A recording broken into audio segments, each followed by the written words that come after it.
নমস্কাৰ।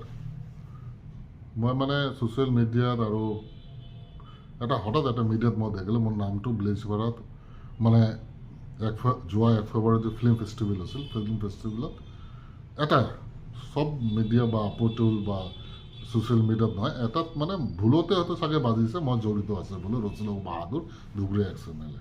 মই কোনো ধৰণৰ জড়িত নহওঁ। আৰু এইটো টাইমত আউট অফ ডিষ্ট্ৰিক্ট আছিলোঁ। মই 1 ফেব্ৰুৱাৰীৰ আগতে আউট অফ ডিষ্ট্ৰিক্ট আছিলোঁ, তাৰপিছত আউট অফ ষ্টেট। মই নিজৰ পাৰ্চনেল কামত, বিজনেছৰ কামত মই বাহিৰত আছিলোঁ। হয়তো মই থাকিলে মই জড়িত থাকিলোঁ হয়, কিন্তু মই মানুহজন নাই। কোনো এজন ব্লেজবাৰৰ মানুহ, গৌৰীপুৰৰ মানুহ, ধুবুৰীৰ মানুহ কোনোবাই মোক দেখিল হয়। ব্লেজবাৰ মই নিশ্চয় আপ ডাউন কৰি থাকিলোঁ হয়। পেণ্ডেলত দেখিলা, ষ্টেজত দেখিলা, দুইজনৰ লগত আলোচনা কৰা দেখিলা, ৰেষ্টুৰেণ্টত চাহ খোৱা দেখিলা বা পাণ দোকানত পাণ খোৱা দেখিলা। কোনোবাই প্ৰুফ দিব নোৱাৰে, কোনোবাই ক'ব নোৱাৰিব। কিন্তু ইনকোয়াৰি না কৰি, চালি জাৰি না কৰি মোৰ নামত কেছ দিলে, কেছ ৰেজিষ্টাৰ হৈ গ'ল। মই বোলে জড়িত আছিলোঁ। মই জুমন সুমনত জড়িত আছিলোঁ। হিন্দী ফিল্ম 11.18 আছিলোঁ। কোনো ধৰণৰ দুৰ্নীতি, কৰাপশ্যন, কোনো চেক বাউন্স একো নাই। ৰাইজে জুমন সুমন চাইছে, 18.11 চাইছে। কোনো ধৰণৰ বম্বেৰ পৰা আনিছিলোঁ আমি। 5 কোটি টকা, 5 কোটি টকা লাগিছে 18.11। জুমন সুমনক সেইদিনাই লাগিছে 50 লাখ। কিমান ছুপাৰহিট এক্টৰ আছিল অসমৰ। কোনো বদনাম পাইছিল, কোনোবা ধৰণৰ অসুবিধা পাইছিল ৰাইজ, কোনো হক পৰিয়ালৰ বদনাম ওলাইছিল নাই। আৰু এইটোত মই জড়িত নহওঁ। মই জড়িত থাকিলে মই স্বীকাৰ কৰি ল'লোঁ হয় যে মই জড়িত আছোঁ। আৰু লগতে আৰু এটা কথা, 2 নম্বৰ স্পষ্টকৰণ, মানে যোৱা কিছুদিন ধৰি মই মোৰ লগত আৰু বহুতো আছে, মোক বহুত মানে নিবনুৱা মানে আনএমপ্লয়মেণ্ট, এডুকেশ্যন, শিক্ষিত থকা ল'ৰাবিলাকে বিজনেছ কৰি আছে। বিজনেছ মানে আমাৰ গোলগঞ্জত এক্সপৰ্ট ইম্পৰ্ট আছে যে সোণাহাট, লক্ষীমাৰী সোণাহাটত কয়লাৰ ব্যৱস্থা আছে, পাথৰৰ ব্যৱস্থা আছে, বিভিন্ন ধৰণৰ ব্যৱস্থা আছে। তাতে কৰি আছে। তাতে এই মহন্ত এণ্ড হিজ গ্ৰুপ, দালাল গ্ৰুপটো হাপ্তা লাগে। কয়লাৰ গাড়ীৰ পৰা 25,000 আৰু পাথৰৰ গাড়ীৰ পৰা 10,000।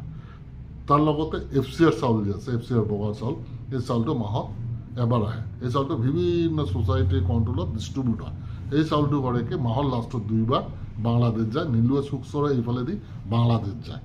এই গ্ৰুপটো ব্ৰইলাৰৰ মুৰ্গীৰ পৰা পইচা লয়, এই গ্ৰুপটো মৰ গাড়ীৰ পৰা পইচা লয়, এই গ্ৰুপটো কয়লাৰ গাড়ীৰ পৰা পইচা লয়। এই দালাল গ্ৰুপটো, মহন্ত গ্ৰুপ, দালাল গ্ৰুপটো কয়লাৰ পৰা পইচা লয়, পাথৰৰ গাড়ীৰ পৰা পইচা লয়।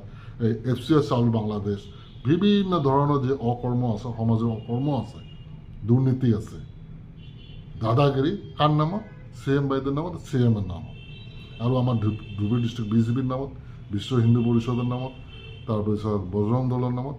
এওঁলোকৰ নাম লৈ, এওঁলোকৰ নাম বিক্ৰী কৰি মহন্ত হিজ দালাল গ্ৰুপটোৱে আজি যোৱা 4-5 বছৰৰ পৰা এই চেণ্ডিকেটটো চলাই কোটি কোটি টকা লুটি আছে। ৰাইজে অশান্তি পাইছে, যাৰ কাৰণে মোক অভিযোগ দিছে। এইটো আমি প্ৰতিবাদ কৰাৰ কাৰণে এওঁলোকে এটা মৌকা লৈ আছিল।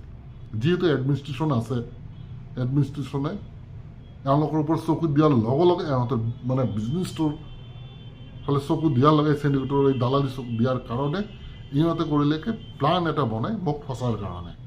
উত্তম প্ৰধানে দিছে যে গোলগঞ্জৰ আলফা আছিল, চালফা আমাৰ গেটত 2003 কাম কৰিছিল 400 টকা হাজিৰাত, মাহে 12,000 টকা 15,000 টকা আমি দিছিলোঁ। উত্তম প্ৰধানেই আমি দিছিলোঁ। মোৰ লগত ভাল, ৰাস্তা ঘাটত দেখালে হাই হেল্ল' হয়, কিন্তু ফোনত কথা হোৱা নাই।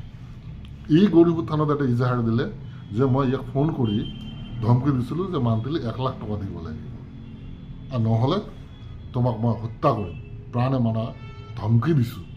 তো নিশ্চয় ৰেকৰ্ডিং আছে। মই যেতিয়া ফোন কৰি ধমকি দিছোঁ ৰেকৰ্ডিং আছে। তো ৰেকৰ্ডিংটো পাব্লিকৰ মাজত বজাই দিয়ক। তাৰপিছতে ইজাহাৰ দিছে, কেছ ৰেজিষ্টাৰ হৈছে। মোৰ যিটো পানিছমেণ্ট মই মানি ল'ম। এই মিছা কোনো প্ৰুফ নাই, যদি প্ৰুফ আছে মই মানি ল'ম।